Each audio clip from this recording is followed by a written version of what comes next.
আসসালামু আলাইকুম।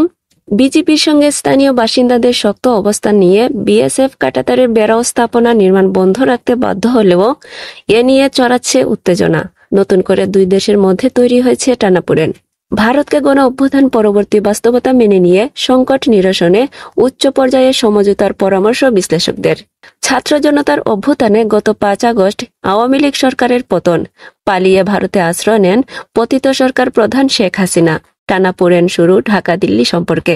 6 মাসে নানা ইস্যুতে দুই দেশের সম্পর্ক 53 বছরের মধ্যে একেবারে তলানিতে এসে ঠেকেছে।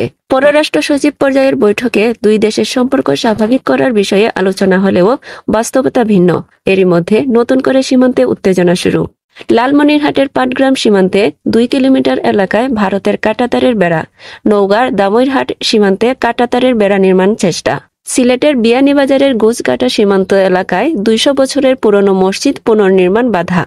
চলমান উত্তেজনার মধ্যে ভারতের নতুন উস্কানি। চাঁপাইনবাবগঞ্জ সীমান্তে বিএসএফ এর বাংকার নির্মাণ।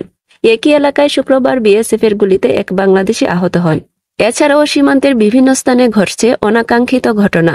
প্রশ্ন উঠেছে, আন্তর্জাতিক সীমানা আইনের লঙ্ঘন করে হঠাৎ কেনই বা সীমান্তে উত্তেজনা তৈরি করতে চাইছে ভারত? এ বিষয়ে নিরাপত্তা বিশ্লেষক ব্রিগেডিয়ার জেনারেল শামীম কামাল বলেন, জুলাই বিপ্লবে শেখ হাসিনা সরকারের পতনের পর ভারত এটা সহজভাবে মেনে নিতে পারেনি। তারই একটা হচ্ছে যে এই প্রতিফলন। আন্তর্জাতিক সীমানায় 150 গজ নো ম্যানস ল্যান্ড থেকে 150 গজের ভেতরে কোনো কিছু করা যাবে না। দুই দেশের সীমান্তরক্ষী বাহিনীর বিবাদের মধ্যে স্থানীয় বাসিন্দারা জড়িয়ে গেলে পরিস্থিতি ঘোলাটে আকার ধারণ করে। পতাকা বৈঠকের পর পরিস্থিতি আপাতত শান্ত মনে হলেও সীমান্তের দুই পারেই এখনো টানটান উত্তেজনা। শামীম কামাল বলেন, এটা কিন্তু কোনো সুখবর বয়ে আনবে না, বরং সম্পর্ককে আরো খারাপের দিকে নিয়ে যাবে। আর দ্বিপাক্ষিকভাবে সমাধান করতে হবে। দ্বিতীয়ত হচ্ছে, কূটনৈতিকভাবে এটার যা করার তা বাংলাদেশ করেছে।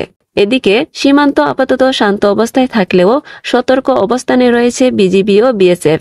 ভারতের সঙ্গে বাংলাদেশের বিশ্বের 5ম দীর্ঘতম ভূমি সীমানা। বাংলাদেশের 30টি জেলার সঙ্গে দেশ দুটি 4156 কিলোমিটার দীর্ঘ সীমানা ভাগাভাগি করে আসছে।